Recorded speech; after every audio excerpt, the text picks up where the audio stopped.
Hello, good morning. How's everyone? Did you have a nice, tight sleep?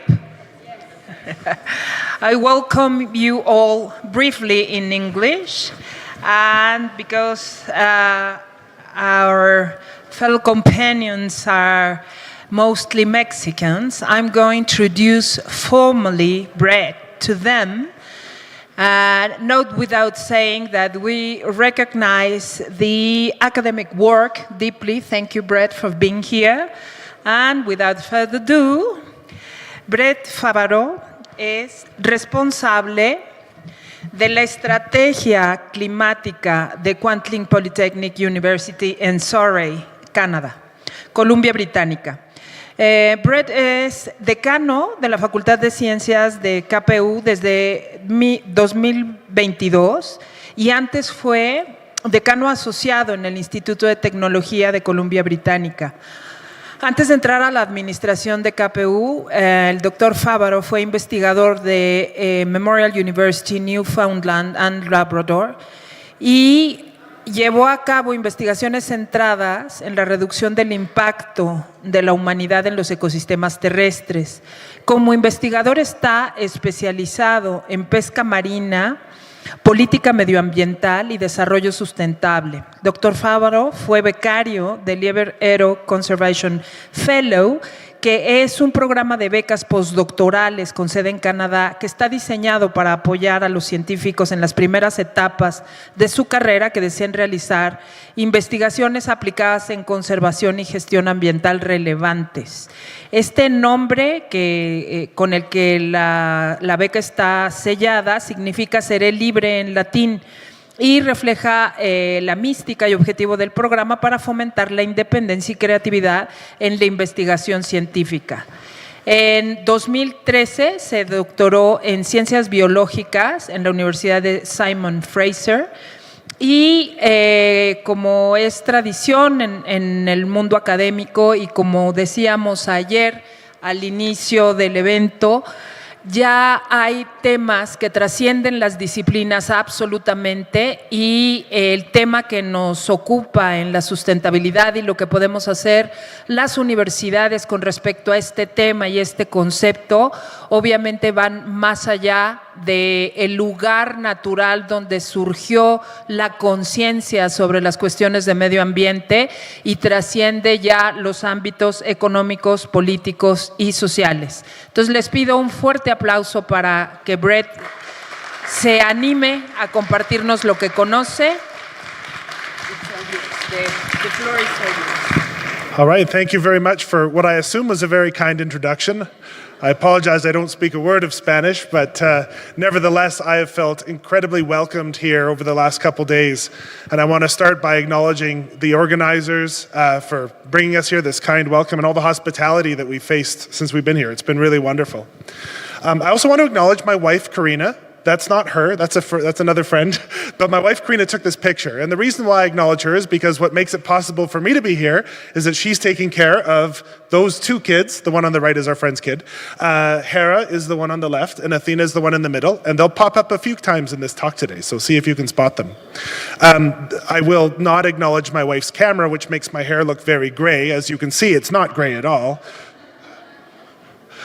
But more seriously, anytime we from KPU, from Kwantlen Polytechnic University, go anywhere, we always want to acknowledge where we came from and the lands that our university exists upon and where we do our work. So we at KPU respectfully acknowledge that we live, work, and study in a region that overlaps with the unceded traditional and ancestral First Nations territories of the Musqueam, Katsi, Semiahmoo, Tsawwassen, Kikite, and Kwantlen, and with the lands of the Kwantlen First Nation, which gifted its name to this university. In the cause of reconciliation, we recognize our commitment to address and reduce ongoing systemic colonialism, oppression, and racism that Indigenous peoples continue to experience. And I also acknowledge that I've been welcomed here on the lands here at Guanajuato. I don't know much about the Indigenous population here, but nevertheless, I would love to learn more. Let's see if this works. Ooh, there it is. Okay, so I come from Canada, roughly where the big red dot is. But I wasn't always like this. I wasn't always wearing a suit. I wasn't always invited as a representative of a university. I want to tell you about what I did before that. So, I grew up in British Columbia, but I like to say that I matured in Newfoundland and Labrador. And that's where the blue dot is located. I'm curious, has anyone here ever been to Newfoundland and Labrador? No, okay. It's not, even within Canada, it's not a place a lot of people go. So I worked at the Marine Institute at Memorial University. And while I was there, the story really begins with this fish. This is an Atlantic cod. And this fish was the reason, or one of the main reasons, that people even came from Europe to colonize Newfoundland and Labrador way back in the day. This fish was an incredibly important protein source. Is there a trick to this? There. This is a historic photo showing what Atlantic cod used to look like at the beginning of, this was taken in 1901, it's a famous picture, just for size comparisons. These are really big fish and there's a lot of high quality protein in them. But it's a classic story of conservation issues. So as time went on, so we've been fishing this for probably 400 years at a large scale. But this is one of the most famous conservation failures in the literature, and that's that we began to overexploit it. Our technology to catch the fish improved, one might say, and we caught more and more and more and more.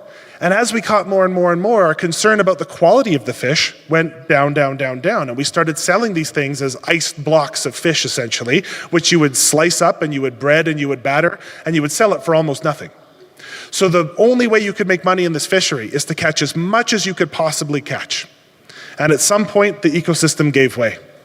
It collapsed the first time. You can see the line going down. And we didn't really shut it down. We didn't act then. Our fisheries managers said it's okay. We fished it more, and then it collapsed to almost nothing. And that's the moratorium in 1992, the biggest layoff in Canadian history.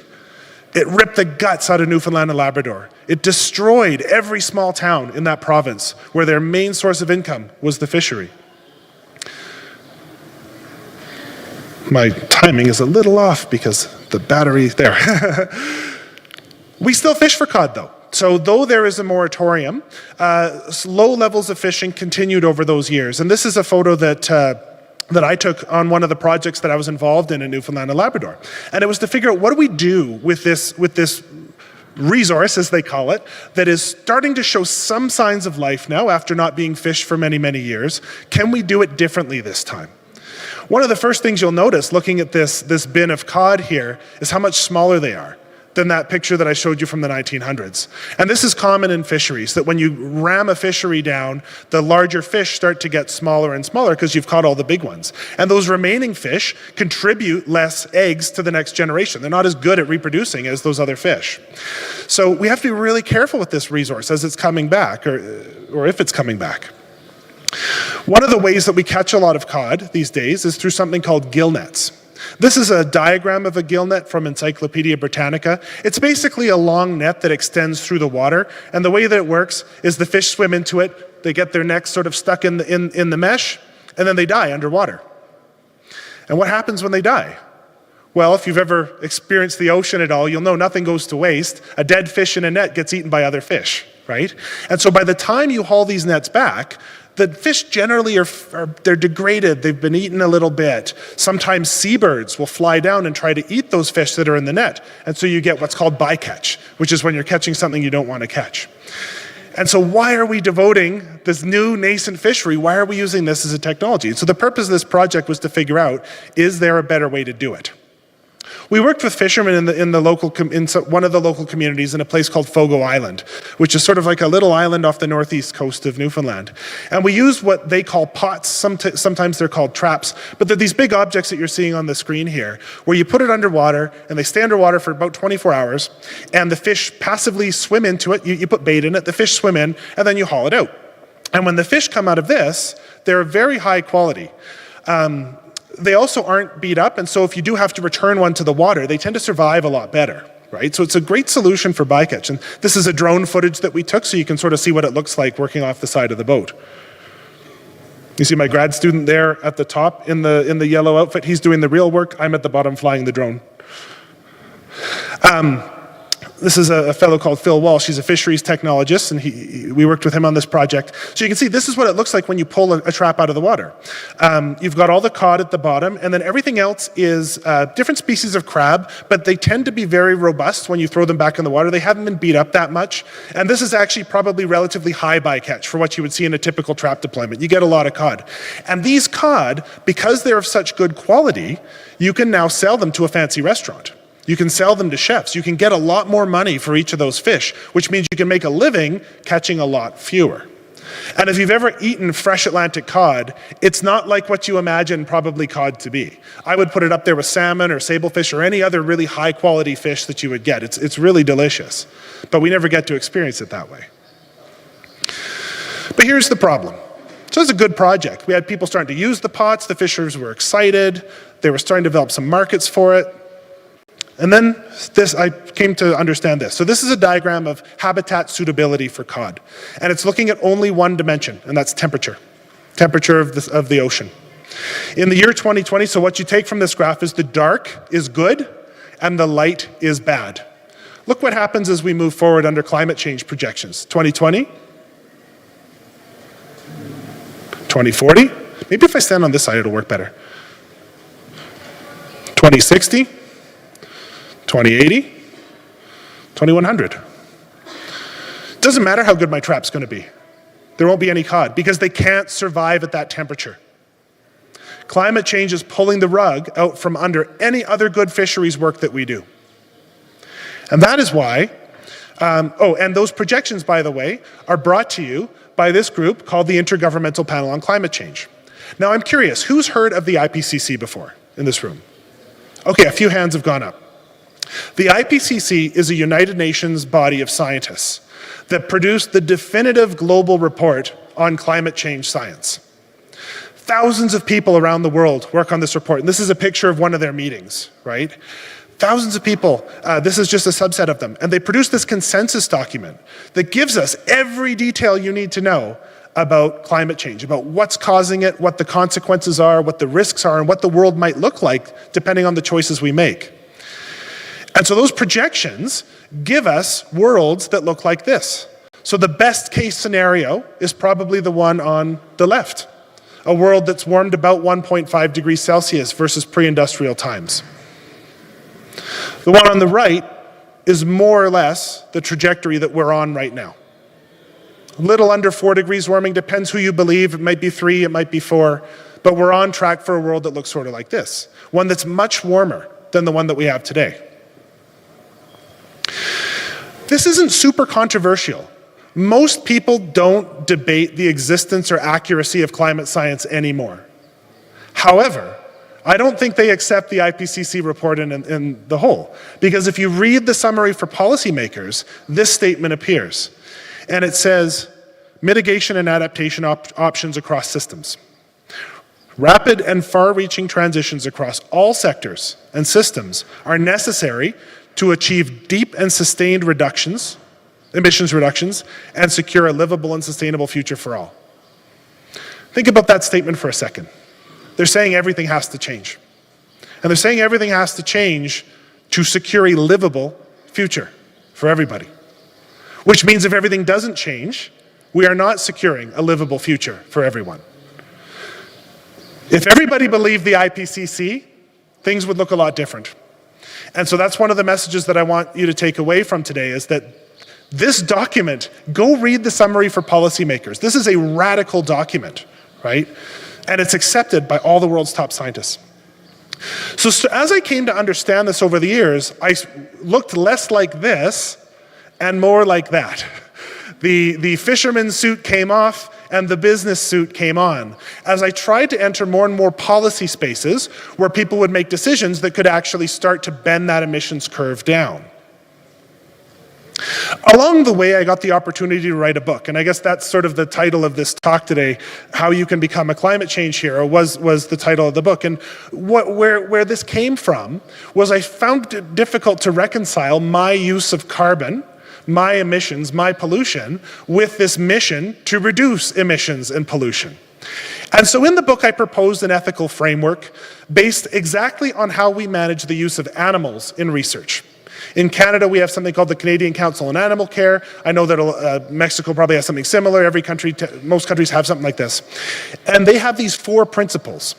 Reduce the number of animals that you use, replace animal systems with non-animal systems, refine so that you get every bit of benefit. If you do have to harm an animal, you get everything you can out of that research for the common good, and where possible, rehabilitate those animals so that they, you've undone the damage that you've caused. And boy, this maps really well onto carbon, right? It's not tenable to say we should all stop polluting entirely, because we need to participate in the systems in order to, I flew here, right? Why did I fly here? So we could have conversations like this today. But we try to wring everything we can out of it. So this book was almost my own self-help. This was me trying to come to terms with my own existence during this problem.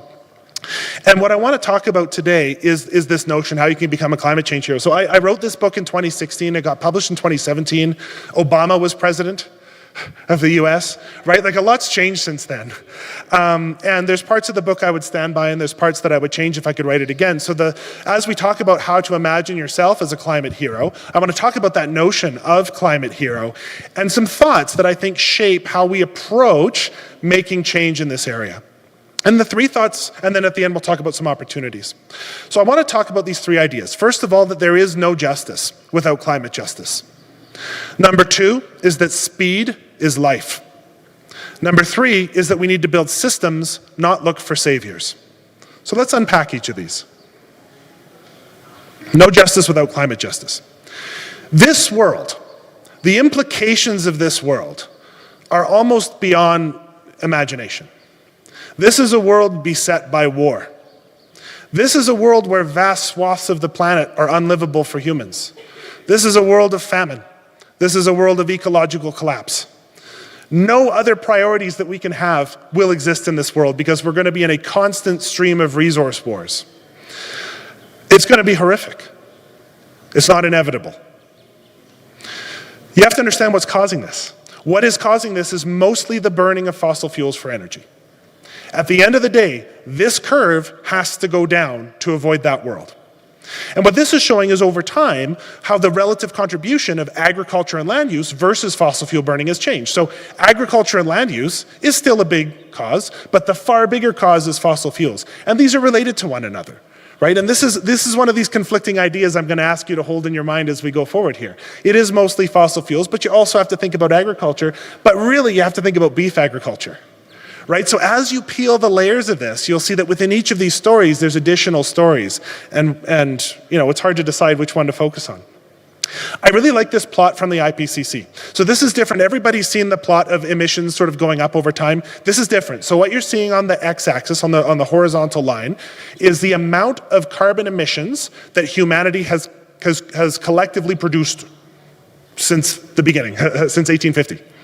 The gray line is how much warming has been observed. So it's pretty well a straight line, right? This is as real as gravity. If I drop this, it'll fall down. Nobody's going to argue with me that gravity exists, right? This is a fully established and clear relationship. The more you pollute, the more warming you will see. The IPCC then conducted 5 scenarios. What if we keep polluting a lot? And what if we don't pollute very much, and some in between? And the key message from this is, when the pollution stops, the warming stops. This is not hopeless. And every bit of warming that we avoid, every bit of carbon pollution we don't make, brings us closer to that better world. And every bit that we do emit brings us closer to the worst one. So this is where we are right now. And this future is very much up to us. So what does that world look like if we let things go? So this is a paper that came out a couple years ago, and what you're seeing, the colors on this map are population density, and what we're anticipating the population to look like in the year 2100. And the hashed marks there, which are circled by these red circles, are areas that will be beyond human habitability. They call it the optimal climate niche. It's this idea that above a certain temperature, you simply can't survive. A healthy human will die within 4 hours. And those temperatures will be experienced regularly under the emissions trajectory that we're on right now. And all those hashed areas in the world will become very, very difficult to survive in. Now, there's billions of people in those circles. That's why I say that world is not one where there can be justice, because all those people are going to be moving. And we're going to have to decide around the world, what are we going to do about that? Are we going to open our doors to refugees? I mean, our politics would have to change a lot for that to occur. It's not impossible, but doesn't look good. Now, there's something here that I want to really, it's kind of taboo to talk about this, but I want to say it. And it's that there is a huge implication as it relates to wealth. So this was a paper by Oxfam, I think this was 2010, this was a while back, and they showed that the poorest 50% of the world's population are accountable for about 10% of global emissions. As you go up the curve, the richest 10% are responsible for 50% of those emissions. So I'm coming to you from Canada, and it is my great shame that our country of 40 million people pollutes more than your country of 130 million? 130 million. That's not just. This paper just came out 2 weeks ago. I like to try to include things that are hot off the presses. So this team, Schongart et al., looked at the total change just since 1990 in global climate, attributable to each wealth category across the world. So in total, we've warmed about 0.6 degrees, which is a shocking amount in that short a time, but we've warmed about 0.6 degrees. When you look at the top 10%, so what each of these graphs are showing, the hashed mark at the bottom is what it would be if they were polluting for their fair share. The top 10% do 10% of the pollution, it would look like that. But the top 10% produces about 6.5 times what is their fair share, and as you go down to the top 0.1%, it's 76 times as much. Everybody is not equally contributing to this climate change problem. In the paper, they have this sentence, climate injustice persists as those least responsible often bear the greatest impacts.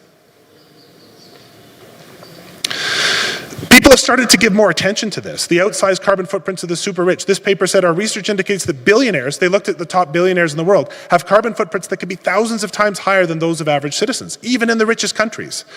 So as you peel the layers of this, you start to reveal more and more problems associated with this type of inequity.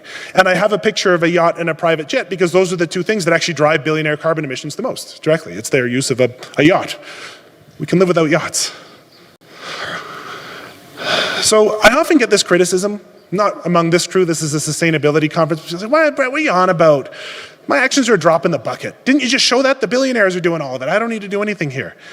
And, my response to that is that anybody can actually make that same argument. The billionaires can make that argument. This paper came out in 2024. They looked at how much of global carbon emissions were attributable to those private jets. So 2% of all aviation emissions are associated with private jets. Oh boy, that's not very much, right? So those billionaires that are doing thousands of times more than an average person can also say they're just a drop in the bucket. We can scale this up to the country level. If China's emissions went down to zero, we still have climate change. If the US's emissions go down to zero, we still have climate change. It's all a drop in the bucket. It's a ridiculous argument. We don't make that argument for anything else, right? Think of any other one of our any other justice-related priority, right? KPU is committed to anti-racism. We have an anti-racism working group. We have a plan on it. Well, why bother? Why don't we just be a little bit racist? After all, it's just a drop in the bucket. I don't understand why climate is the special justice issue where we adopt this language, where it's just a drop in the bucket.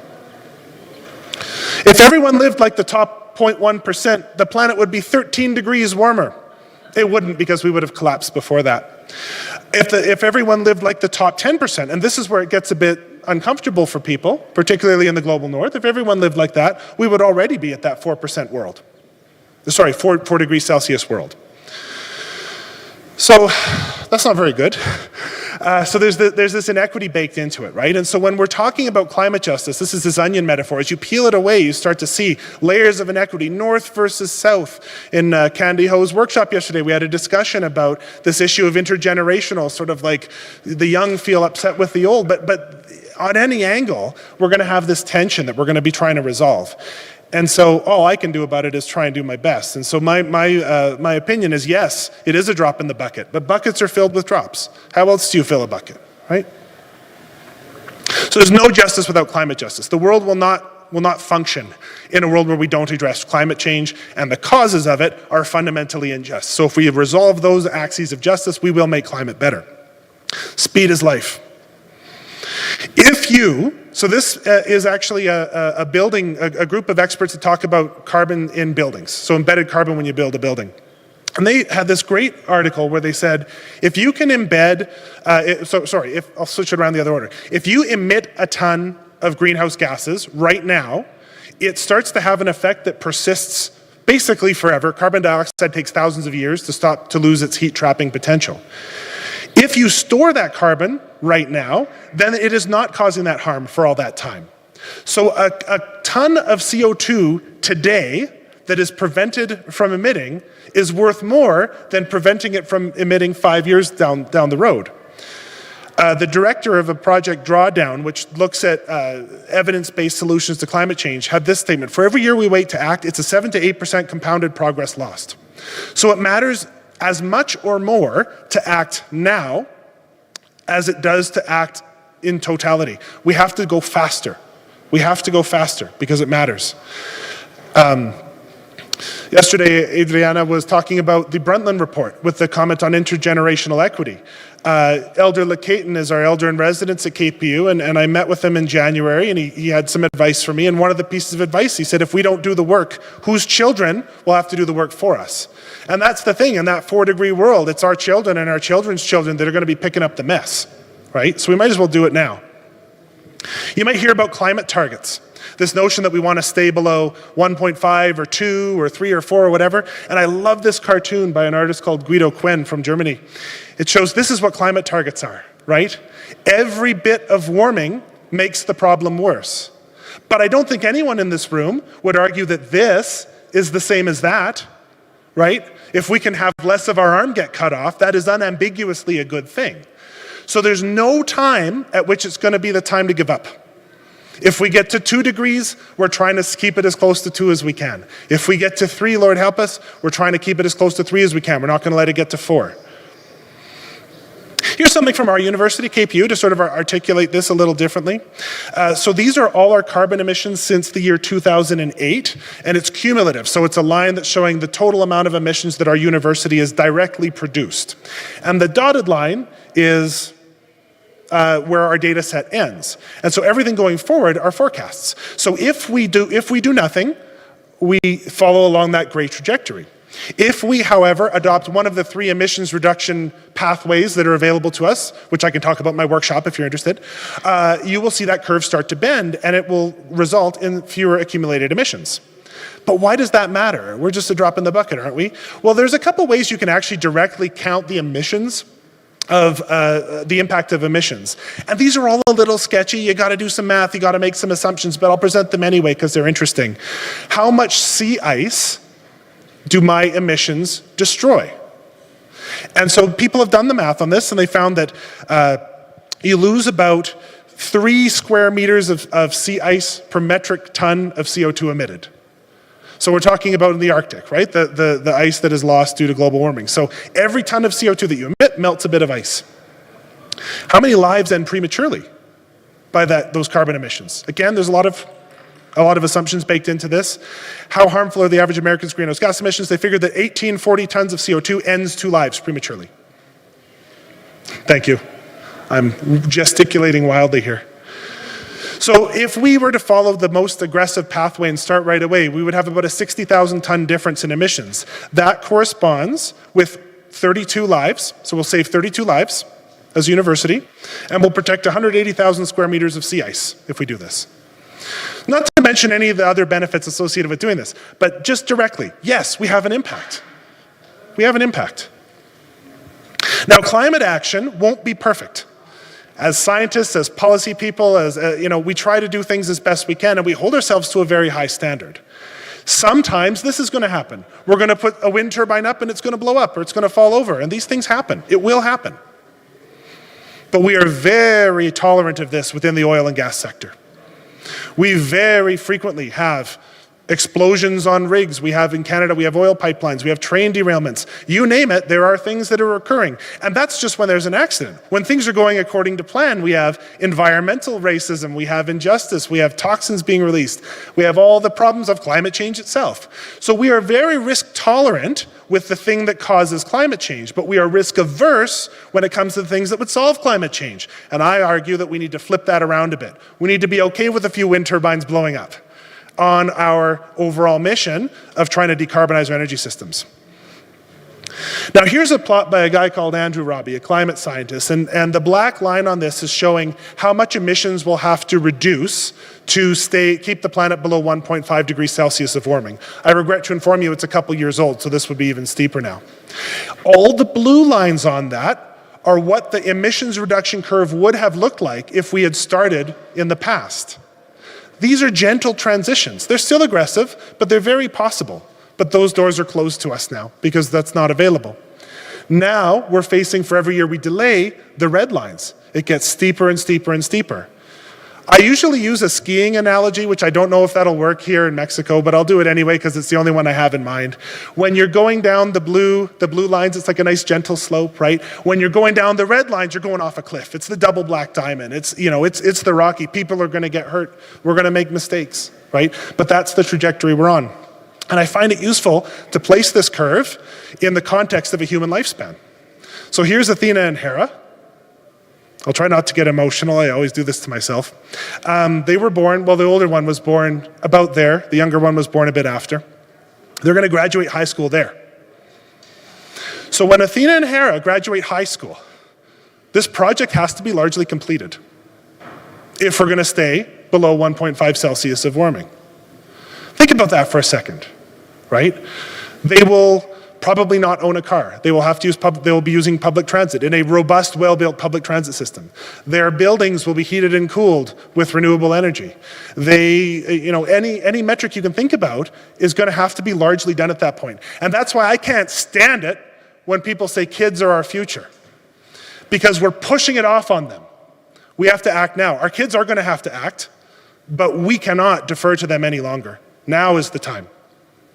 When they turn 40, this is completely done. We're not emitting carbon anymore when they turn 40. I'm 39. So when they're where I am, this project is complete.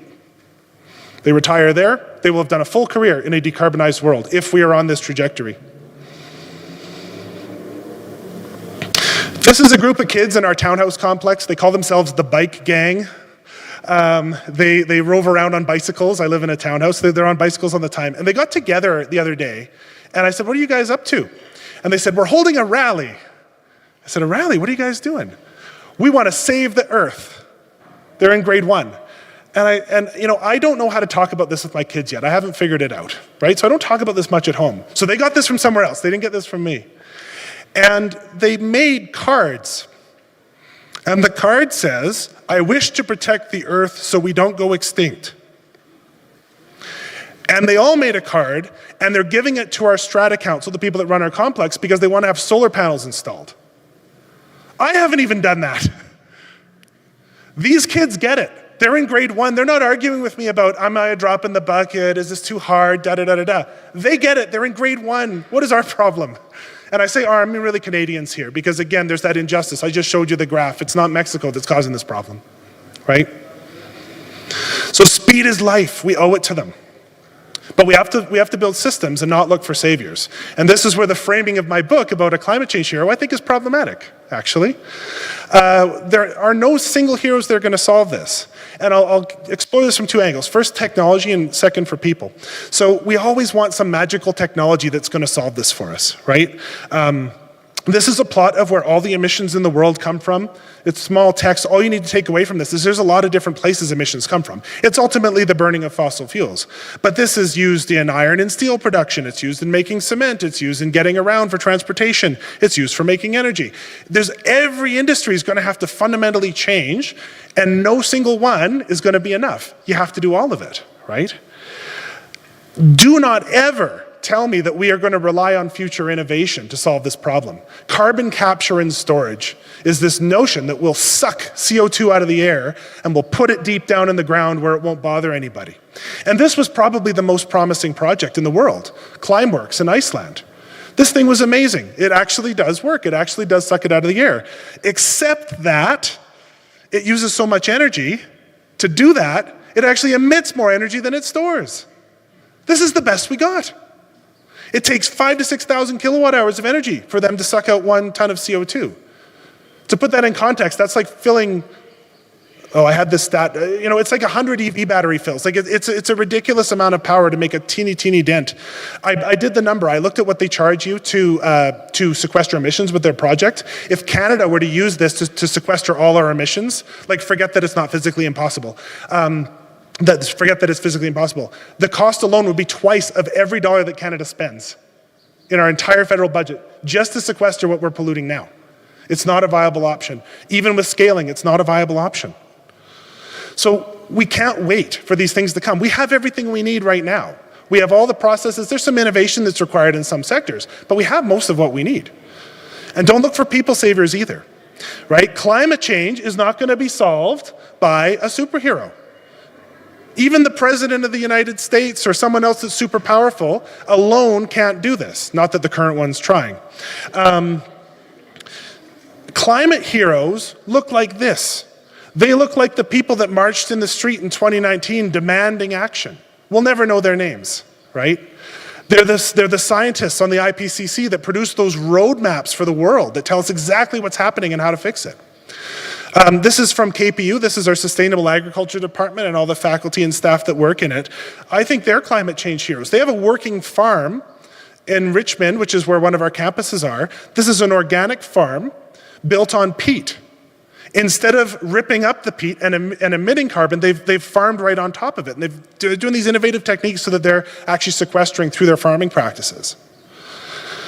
First Nations Energy Summit. This is one of the conferences I went to. This is most of the indigenous groups in BC were coming together to figure out how do we decarbonize our energy systems. You want another layer of injustice? A lot of these nations aren't connected to our energy grid. So we put a big diesel generator on their, in some cases, reserve, which is super expensive to run. It pollutes a lot, it's noisy, and they break all the time.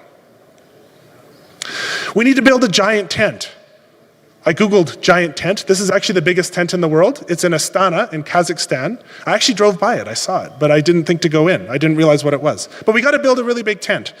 We have to have a diversity of disciplines, academic disciplines, motivations. Someone else's reason for doing this might not be the same as mine. Skill sets, abilities. People that know nothing about this need to be welcomed in, right? Different races, different tactics, different geography, and different politics. We have to find a way to build this tent. And so my message is here, no justice without climate justice, speed is life, and we need to look for systems, not saviors.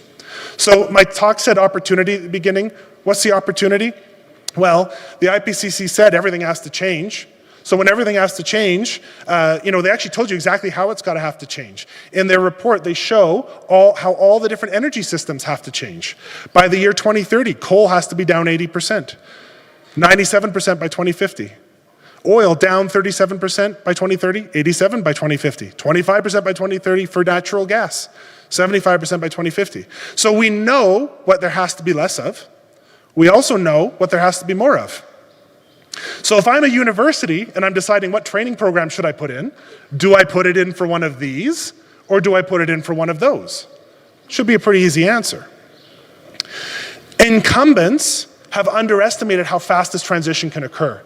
And I'll show you 3 graphs, but I'll explain one of them in detail. So this is showing how much solar energy installations have occurred around the world. And the gray lines are what experts predicted those installations would grow by. So the industry associations at the beginning said, solar energy is cute, but it's not really going to go up. And then it went up. And they said, okay, no, it's cute, but now it's done. And then it went up. And then it went up, and then it went up, and now it's shooting through the roof. This is a hugely growing sector. It's the fastest installation of energy of any type in human history is solar energy. Same trends are observable for electric vehicles and for battery storage, which is necessary to enable a renewable energy transition. All these things are exploding, right? Oil displacement from electric vehicles. Now again, there's no one technology that's going to fix this, but this is one of these necessary but insufficient things. 2- and 3-wheeled vehicles that have gone from gas to electric have displaced an incredible amount of oil. The fancy Teslas and EVs and stuff, that's actually not that big a deal. The big deal is the transition in India and other countries towards electric 2- and 3-wheelers. It also benefits local air quality. So you get less asthma and people are thriving better. China may have peaked in its emissions. For this year, it started to go down, just a little bit. But this is the first time that anyone has observed a structural decline of a growing economy in emissions. And it's largely attributable to their massive build-out of renewable energy. Now, there's a lot left to do, but this is a very hopeful sign. So I would advise that when you're trying to figure out how to be a climate hero, think about what's already out there. You don't have to invent this from scratch. There's systems out there that can support you, and I've just got a few of them on here. Candy did a great talk yesterday about the Sustainable Development Goals, and that's one framework to look at it. The United States government has since unpublished this, but they had a guide on climate literacy. You don't need to invent a definition of climate literacy. They've already made it, and it's great. The STARS system for post-secondaries, I'll talk about that in my workshop later. Project Drawdown has a database of every evidence-based interaction that you can do to reduce emissions that absolutely works. And then, of course, the IPCC report itself. Don't overlook that. That's got roadmaps to how to solve all this. So my final thoughts. There's no justice without climate justice, but also opportunity is everywhere. And we live in the most important time in human history because the decisions made now on our energy systems will persist for thousands of years. Geological time will be shaped by the decisions that are being made right now. It's almost too much to think about, but it's true. We, the world, governments, have to do everything. But you don't. You can pick one thing. The key here is to build billions of climate activists, each of which are pushing for something, somewhere on that big pie of emissions. Maybe you're a concrete expert, and you're going to come up with a way to reduce emissions from cement production. Maybe you are advocating for a train system so people don't have to fly as much. There's all sorts of different ways that you can be part of this. But I ask you to do just one thing, and that's to try. You're going to fail, but you're going to try again. And then, the second thing is you tell everybody why. Because that's how you make this go viral. That's how you make this normal, to talk about this and tell people why you're doing these things. And that's how you make your impact much bigger. Thank you very much.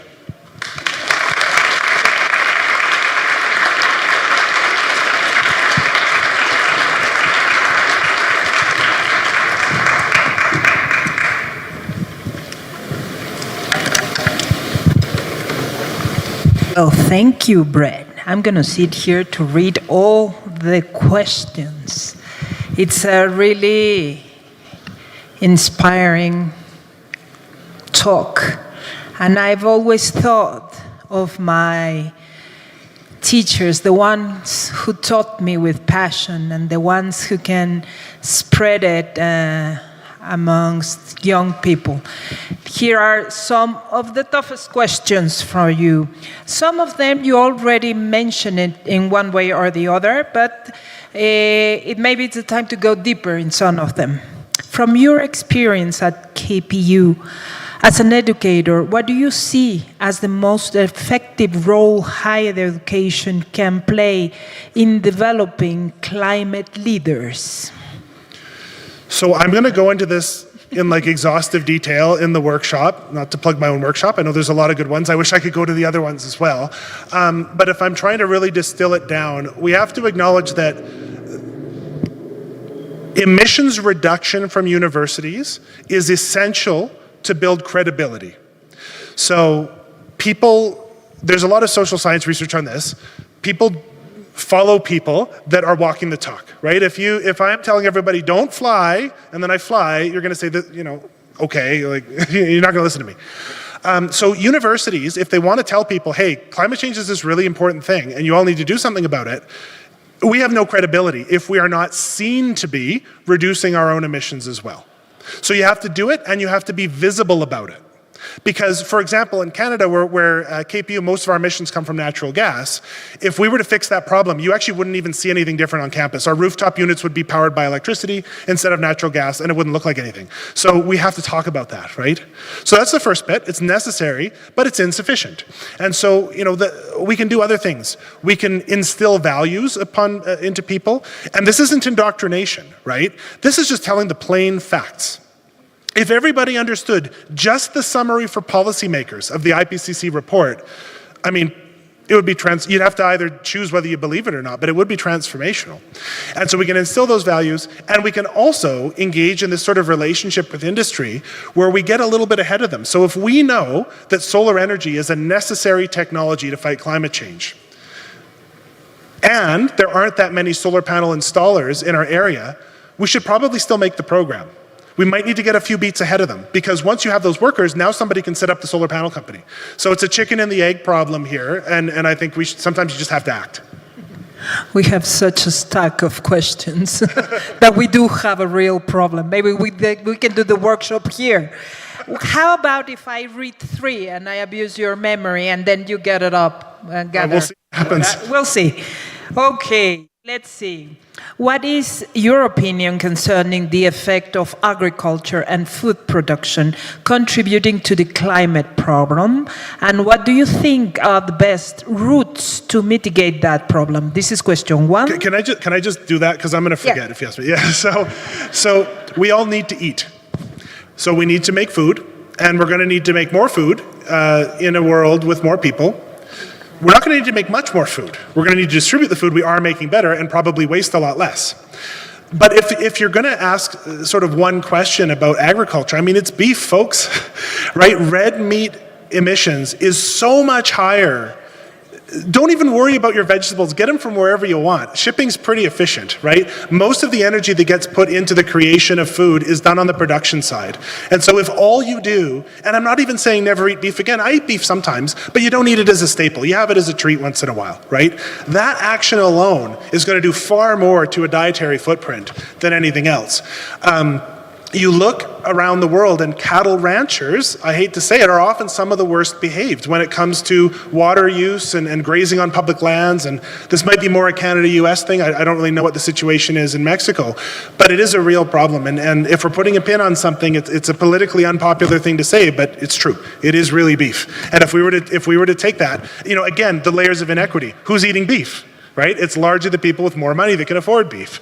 So, that's where I would really put my focus, is on particularly the beef creation. Thank you. Well, we will follow the vegetarians. As a young student, how or which could be a great way to keep our community motivated towards climate change positive actions? So how do we keep people engaged? I would say it's community first. And this is a drag. When you sit there and read the IPCC reports and you forecast where the world may be headed, it's emotionally weighty, and it does produce this notion of climate anxiety that we've talked about a little bit here, where people are anxious about this future. The only antidote to anxiety is action. The only thing. Because what I want to know is as time goes on and whatever ends up happening happens, I want to know that there was nothing that I didn't do that I could have. I want to know that I took everything that I could do. So if you're trying to stay motivated, get some friends together. Because this stuff's really difficult to do on your own. It's not possible. But it can be a lot of fun, right? Think of those kids going around on their bikes, writing cards to get solar panels in our townhouse complex. They were not miserable when they were doing that. They were having fun. This can be fun, even if the stakes are deadly serious. And so that's what I would say, is try to make it fun as best you can. Thank you. What do you do about Jeff Bezos or Elon Musk with their rockets? Difficult one? Yeah. We still live in a democracy. We still have votes. For now. Yeah. But that's a great point. Engagement is all that keeps democracy intact. Democracy is not a default state. It's a temporary state that can be enshrined or it can be torn apart. And we have seen a rise in autocracy around the world, and that's not good for climate because injustice leads to climate problems. So, if you live in a democracy, it is free generally to write your representative at whatever level of governance you want to do that with. And that too can be kind of fun sometimes. You can engage with them and sometimes you can see little benefits in your community. And everything matters, folks. I haven't seen any drive-thrus here. Do you guys have drive-thrus? Like where you go to McDonald's or something? You drive? So we know as a fact, when you put a drive-thru in, traffic increases dramatically, air quality goes down, you lose space to parking lots, you lose green space. Every single city permit to put in a drive-thru is a climate fight at the end of the day, right? Every single decision, Candy was talking yesterday about our decisions on how to manage the forests at KPU campus. That's a climate fight, right? Having that tree cover, that's adaptation. When it gets really hot, you need a tree to sit underneath. So everything matters, right? Yes, there are people with overwhelming power. And I don't know what to tell you about that. If you can figure it out, let me know. But all I know that can counter that is solidarity. That's the only thing. Thank you. I just made me remember when I started to separate waste like 25 years ago. In Mexico, they didn't, the garbage truck pick everything and put everything together. Every I separated. But I've been doing it for 25 years without worrying, because that's my bit of a share, what you were saying. And it's connected to this next question. How may a student support significantly reduction of climate change? At the end of the day, climate change is fixed when we stop using fossil fuels for energy. And then we make some changes to agriculture, which are a bit more complicated. But the one that's most immediately available to us is reducing the carbon pollution. And so, my first suggestion to students would be to figure out what systems currently exist in your sphere of influence that you could involve yourself in to pull for these types of changes that would reduce carbon emissions. So maybe your university has a sustainability club. If it doesn't, you can start one. If it does, you can get involved in it. You can pick specific actions within that. There was a class that I took back when I was an undergrad, and you would get an A if you did something real for conservation. So it was a conservation biology class, and one group of students got a drinking fountain installed so that people wouldn't have to use plastic bottles, right? So they went to facilities and they said, hey, we need a bottle filling station. And then they put in a bottle filling station, and then it became normal, right? Then the university put them everywhere. So there's little things like that where that mattered, right? It's not going to save the world on its own, but it mattered. It kept plastic bottles off the landfill. It reduced profit a little bit for the people that make oil that then make bottles, right? So it has made a system change. Let's make a drop in the bucket in a positive way. Absolutely. Everything sums. I'm so happy and so sad because I have a bunch of questions for you. But we still have the workshop to do. I encourage you to be a little bit patient, to look for Brett afterwards, after the workshop, and ask him. I'm going to give him here these questions for him. So if you approached to him later on in a couple of hours, he will be here hanging around. But for now, I really have to thank you from the bottom of my heart, not just your presence, but your interest. In the University of Guanajuato, it's really hard to convince the students that we are here for you and we're trying to do interesting things, interesting chats, interesting dialogues. But you did something amazing for us today, coherence. Is not the same that I think greenly and I say everything green and I pollute and I smoke and I do things against what I'm saying, that see a coherent person speaking of the real truth. So thank you very much, Brett. We're going to give you the traditional paper to acknowledge your talk. Thank you very much. Yes, Candy's taking a picture.